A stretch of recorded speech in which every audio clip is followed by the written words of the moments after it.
Well, hello the new. This is me, Leonard Wells, broadcasting as usual, well, not quite as usual, from Haslingden, north of Manchester in the UK. Today is Friday, the 29th of October, and this is a special treat for everybody because up to now I normally dress as a normal English gentleman does. Being over 21, quite a bit over 21 I might add, I usually dress in blazer and trousers, sweater and shirt. But my gorgeous girlfriend, Loredana, in Bucharest, coaxed me, with some effort on my part, into trying out blue jeans and all the rest. So I never do things by half. So as you can see, I'm wearing a denim shirt, a denim jacket, and even a gorgeous blue cross cowboy tie, which is sort of metal. And of course there's problems with airport security, I can tell you. But anyway, and I'm also wearing a big Stetson type hat. So I don't know if I look a complete idiot or whether all you young ladies out there might go screaming bonkers when you see this handsome cowboy kind of thing.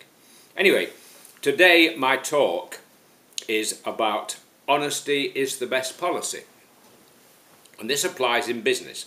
But we have a problem with business because to be in business you have to be able to tell porkies.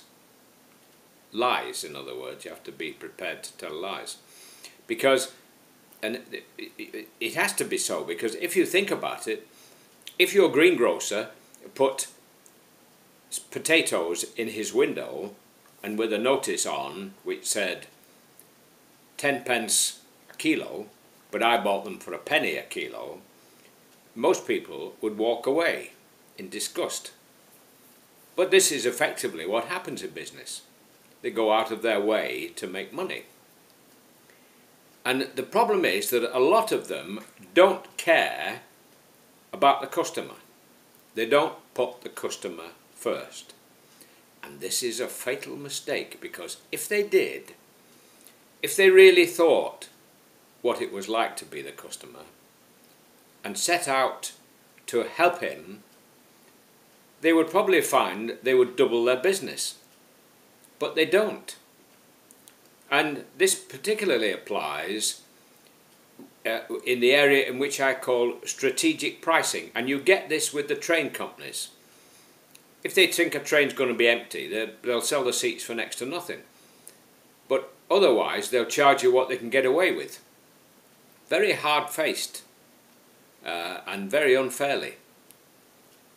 Right, what I'm going to come down to is this. Until a few days ago, my central heating boiler was serviced and repaired when necessary by a power company called E.ON. Very big company. And I paid monthly. Now, every year around about the end of October, I get a letter from them thanking me for continuing to be a customer and telling me what my new charge would be for the coming year. Now in the past 2 years, and probably the 3 years as well, before that, the price has gone up by 12.5% a year. So in 2 years it's gone up 25%. Now I'm not wearing that because they didn't even have the courtesy to try and explain why they had to put it up. And they didn't even say sorry that they had to put it up. And I tell you what they did. They hoped, and I can see exactly the way they were thinking. They hoped, first of all, that the majority of people wouldn't know offhand how much they're currently paying. And they would just say, oh well, it's gone up a bit, so. And they also hoped that a lot of people who did notice might just ignore it or forget about it. And then they worked out that anybody who complained, they could offer them a reduction. So they would keep their customers well. So this is what happened with me. I immediately set out to find a cheaper alternative. So I looked on the internet, as you do, and I found that my home insurer, and who used to be my car insurer, and they're very good and very reasonable, First Direct, could offer me cheaper for a year and include not only the boiler, but the pipes, the radiators, the plumbing, the electric wiring, you name it, they could fix it. Now, I may have to pay for a service annually for my boiler. Well, so what? I've got more than I had before. But what got to me really, was when I phoned E.ON to tell them I wasn't renewing, they immediately said, oh, just hold on, we'll pass you to our accounts department. Now, I wasn't born yesterday, I've lived a lot longer than most of them, and what they passed me to wasn't their accounts department. And he slipped up and said later that it wasn't their accounts department. What it was a very quick-footed guy who immediately said, oh, you've been a long-term customer of ours, Mr. Wells, and therefore we're able to offer you a discount. So I said, well, why didn't you say this in the letter? Oh, we have hundreds of thousands of customers. He said, we couldn't possibly have blah, blah, blah, blah, blah, blah. So the way they worked it was this. They hoped, first of all, I'd not notice. If I did notice, that I'd ignore it and swallow it. And thirdly, that if I decided to switch, I would call them. And if I call them, they would then put on this very quick-witted guy who would talk me out of leaving them. But unfortunately, I didn't like this kind of method. This is what's called inertia selling. And,